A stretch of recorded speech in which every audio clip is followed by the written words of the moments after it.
اولیاء اللہ کے مطلب اس طرح کے معاملے آ گئے، دلوں میں فرق آ گئے. میڈیا پر تو کئی خبیث آ کر کوئی صحابہ پر تان کرتا ہے، کوئی آل رسول پر تان کر رہا ہے، کوئی اولیاء اللہ کی عظمت پر تان کر رہا ہے. کہیں یہ بے ادبی ہمیں پیچھے تو نہیں لے کر جا رہی؟ ہماری پریشانی کا سبب کہیں یہ بے ادبی اور گستاخی تو نہیں ہے؟ ہمیں اپنا محاسبہ کرنا چاہیے. خیر عرض کر رہا تھا، مرید پریشان ہو گئے. حضور آگے چلیں، حج پر جانا ہے. فرمایا نہیں تم جاؤ، میں نہیں جاتا، میں تو یہیں پر رہوں گا.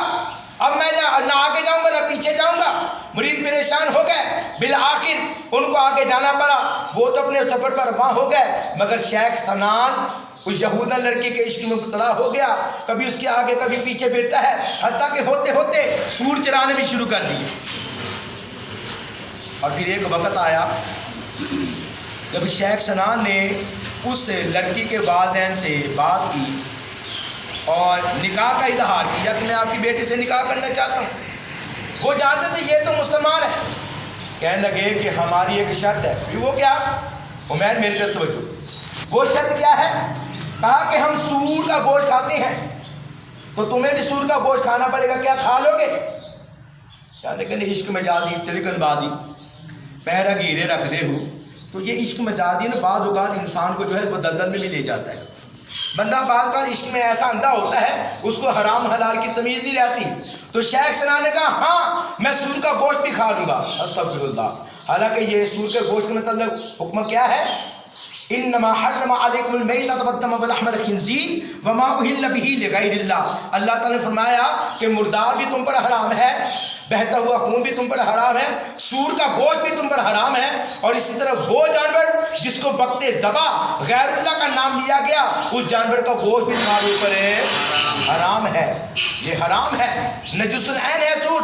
مگر شیخ سنان نے کہا ٹھیک ہے میں اس کا گوشت کھا لوں گا. گھر والے رضامند ہو گئے. لو جو تاریخ طے ہوگی، وقت رکھ دیا گیا، فلاں وقت فلاں تاریخ پر ہمارا نکاح ہو جائے گا. اب وہ وقت آ گیا، وہ ٹائم آ گیا. شیخ سنان کے سامنے اب سور کا گوشت لا کر رکھ دیا گیا. تو سور کا گوشت کھانا تھا، بعد میں نکاح بھی ہونا تھا. اب محبوب سبحانی، قطب ربانی، قندیل نورانی، سرکار غوث پاک عبد القادر جیلانی رحمۃ اللہ تعالی علیہ آپ اپنے مدرسے میں تشریف فرما ہے اور آپ وضو فرما رہے ہیں. سبحان اللہ. وضو کرانے والے شیخ سنان کا مرید ہے. سرکار غوث پاک نے آپ نے فرمایا کہ آج کسی کا پیر کافر ہونے لگا ہے، آج کسی کا پیر کافر ہونے لگا ہے. مرید بھی مرید صادق تھا، وہ بھی سمجھ گیا کہ میرے پیر کی طرح اشارہ ہے. عرض کیا حضور آپ بچا سکتے ہیں، آپ کرم کر سکتے ہیں، مہربانی فرمائیں کہ سرکار غوث اعظم نظر کرم خدا را، سرکار غوث اعظم نظر کرم خدا را، میرا خالی کا صبر دو میں فقیر ہوں تمہارا، میرا خالی کا صبر دو میں مرید ہوں تمہارا. تو عرض کیا سرکار غوث پاک رحمۃ اللہ تعالیٰ وضو کرتے کرتے پانی کا ایک چلو آپ نے اسی علاقے کی طرف پھینکا اور چلو سیدھا جا کر شیخ سنان کے اوپر جب گرا، اللہ تعالیٰ نے دل کی ظاہری آنکھیں کیا، دل کی آنکھیں بھی کھول دی.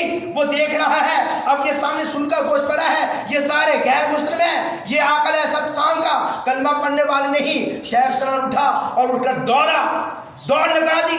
وہ سبھی حیران ہو گئے اس کو کیا ہو گیا، یہ نکاح کی تقریب ہے اور یہ بھاگا جا رہا ہے. اب وہ لوگ بھی یہودی بھی پیچھے، شیخ سنان آگے وہ پیچھے ہیں اور پوچھے تجھے ہوا کیا اور ماجرا کیا ہوا ہے. عرب دیگر عرب جانے کیا جانے افسانے. اب جو معاملہ اس کے اوپر بیت رہا تھا اب ان غیر مسلموں کو کیا معلوم تھا. شیخ سنان بس دوڑے جا رہے ہیں اور پیچھے وہ آ رہے ہیں. اور شیخ سنان زبان حال سے تو کہتے ہیں فریادیں سنو میرا آپ ہی کو پکارا ہے، فریادیں سنو میرا آپ ہی کو پکارا ہے. امداد کرو میری مجھے تیرا سہارا ہے، امداد کرو میری مجھے تیرا سہارا ہے. فریادیں سنو میرا آپ ہی کو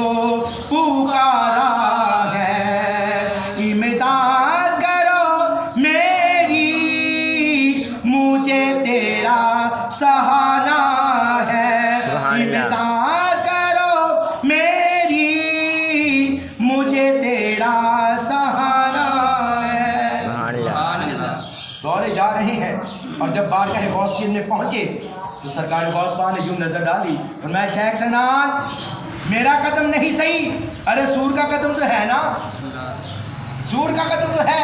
آ کر سرکار غوث پاک کے قدموں میں گر گئے، حضور غلطی ہو گئی، معافی دے دیں، مہربانی فرمائیں۔ تو سرکار غوث پاک رحمۃ اللہ تعالیٰ نے بڑے شفیق بڑے مہربان اٹھایا اور اٹھا کر شیخ سنان کو سینے سے لگایا، معاف بھی کر دیا، اور جتنے ان کے مقامات اور جتنے ان سے ولایت کے معاملات سلب ہوئے تھے وہ سب کے سب دوبارہ بھی عطا فرما دی، سبحان اللہ، پہلے والوں عطا عطا فرما دی۔ ماشاء اللہ، یہ ہے سرکار غوث پاک رحمۃ اللہ تعالیٰ علیہ کی عظمت اور شان۔ اب کیا تھا، وہ یہودی بھی پیچھے آ گئے۔ سرکار غوث پاک نے فرمایا کیوں آئے ہو؟